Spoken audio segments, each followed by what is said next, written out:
భారత star batter Virat Kohli కొన్ని రోజుల క్రితం టెస్టులకు రిటైర్మెంట్ ప్రకటించాడు. ఇంగ్లాండ్ పర్యటనలో అత్యంత కీలకమవుతాడని భావించిన తరుణంలో కోహ్లీ రిటైర్మెంట్ ప్రకటించడంతో ఫ్యాన్స్, క్రికెట్ ప్రేమికులు విపరీతమైన షాక్కు గురయ్యారు. 36 ఏళ్ల వయసులోనూ ఫిట్గా ఉన్న కోహ్లీ ఎందుకు రిటైర్ అయ్యాడు అంటే ఇప్పటికీ సరైన సమాధానం దొరకట్లేదు. అయితే లార్డ్స్ టెస్ట్లో ఇండియా ఓడిపోయాక టెస్టుల్లో ఇండియా దుమ్ము లేపాలి అంటే కోహ్లీ తిరిగి జట్టులోకి రావాలి, రిటైర్మెంట్ వెనక్కి తీసుకోవాలి అనే వాదన మొదలైంది. ఈ పరిస్థితుల్లో ఓ 3 బలమైన కారణాలు విన్నాక కోహ్లీ రిటైర్మెంట్ వెనక్కి తీసుకుంటాడో లేదో మీరే చెప్పండి. మొదటిది, కోహ్లీ లాంటి దిగ్గజ ఆటగాడు రిటైర్మెంట్ ప్రకటించాడు అంటే అన్నీ ఆలోచించే నిర్ణయం తీసుకుంటాడు.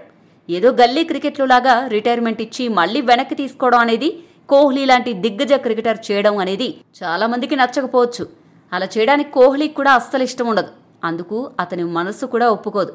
రెండోది, కోహ్లీ రిటైర్మెంట్ అవ్వకముందు గత కొన్నేళ్లుగా టెస్టుల్లో తన స్థాయికి తగ్గ ప్రదర్శన చేయలేకపోయాడు. పేలవమైన ప్రదర్శన చేశాడు. స్వదేశంలో ఇంగ్లాండ్తో జరిగిన టెస్ట్ సిరీస్లో, ఆ తర్వాత ఆస్ట్రేలియాతో జరిగిన టెస్ట్ సిరీస్లో ఫెయిల్ అవడంతో విమర్శల వర్షం మొదలైంది. ఇవన్నీ చూశాక తనలో మునుపటి స్పార్క్ లేదని భావించి తన ఫామ్ ఇక ముగింపు దశకు వచ్చింది అని క్లారిటీ వచ్చాక రిటైర్మెంట్ ఇచ్చాడు. మూడవది, ఒకవేళ కోహ్లీ రిటైర్మెంట్ వెనక్కి తీసుకుని రీఎంట్రీ ఇచ్చాక ఆ తర్వాత గనక టెస్టుల్లో ఫెయిల్ అయితే అప్పుడు వచ్చే విమర్శలు ఆకాశాన్ని తాకుతాయి. కోహ్లీ లాంటి దిగ్గజ క్రికెటర్ రీఎంట్రీ ఇచ్చాక చెత్త ప్రదర్శన చేస్తే అది అతడి కెరీర్లో ఒక పెద్ద బ్లాక్ మార్క్గా మిగిలిపోతుంది. అంతేకాకుండా కోహ్లీ మొన్నీ మధ్యనే మాట్లాడుతూ, నా జుట్టుకు రంగు వేస్తున్నాను కాబట్టి టెస్ట్ క్రికెట్కు రిటైర్మెంట్ ఎందుకు ప్రకటించానో అర్థమైంది కదా అన్నాడు.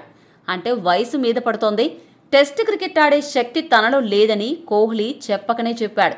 ఈ విషయాలన్నింటినీ దృష్టిలో ఉంచుకుని విశ్లేషిస్తే కొంతమంది అభిమానులు మీడియా హడావుడి తప్ప కోహ్లీ రీఎంట్రీ ఇవ్వడం అసాధ్యం అనిపిస్తోంది. ఈ విషయంలో మీ అభిప్రాయాన్ని కామెంట్ చేయండి.